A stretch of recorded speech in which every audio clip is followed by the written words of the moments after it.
As we begin our journey into YouTube and the world of content creation, we figured rather than starting with one game in particular, we take a look at the industry and how we review these games as a whole.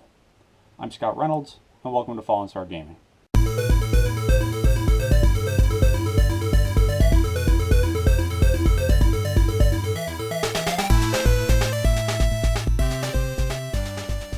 This topic garnered much attention back when Dean Takahashi's lackluster tutorial of Cuphead surfaced. I feel as though this issue is just as important now as it was then.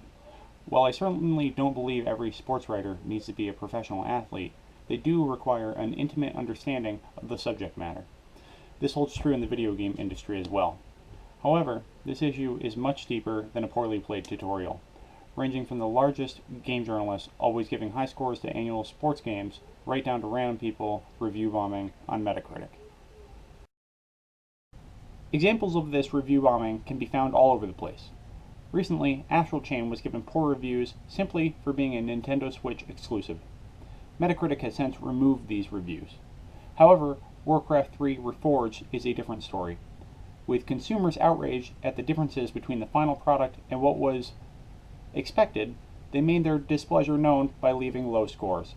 At the time of this recording, Warcraft 3 Reforged has over 26,000 negative user reviews, leading to an overall score of 0.5, one of the lowest on all of Metacritic.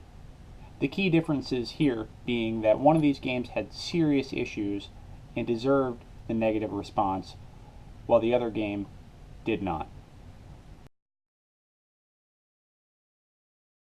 On the other side of that coin, here's a look at some FIFA and Madden annual releases getting pretty high reviews every single year. Even when the reviewers write many negative things in the actual review, they always end with a decent score. With that being said, it scares me that high scores for subpar games and review bombs on masterpieces are given out so freely and without consequence.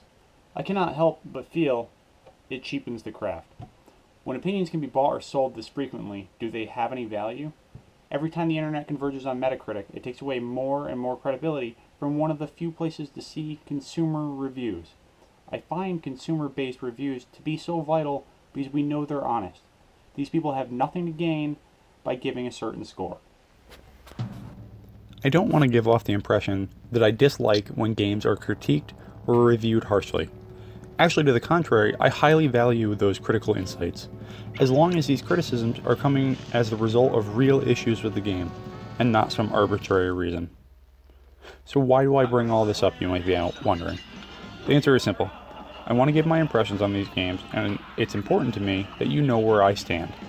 Honesty and giving my real thoughts are top priority.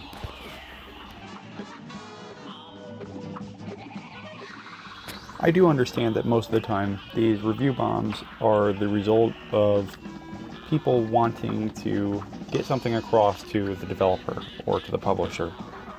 In the case of Astral Chain, it was that it's a Switch exclusive and people really wanted to play it on other consoles. And that's a fair argument. I just don't believe it should be placed on a site for reviews. There needs to be another way to have this sort of open dialogue with the developers or the publishers directly. So if you want to ask someone, we really want to play this game on other consoles, there needs to be a way to do it without just dragging the review score down.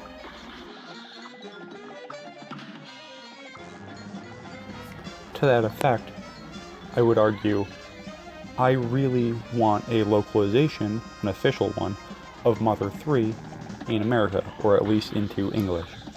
And that does not seem to be happening. However, I would never go out of my way to give that game a negative review simply because I didn't get what I wanted. I feel like the integrity of being able to look at these reviews and know that we're getting honesty is worth more than trying to take a jab at the developers or get what you want.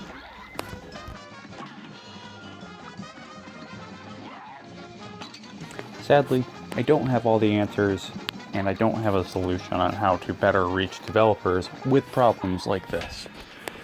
But with all that out of the way, I would like to move on to sharing what my vision for this channel is going to be.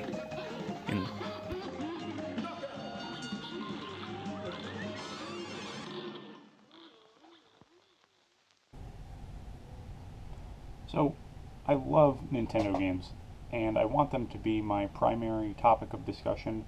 However, I really don't want to limit myself and put myself into a box.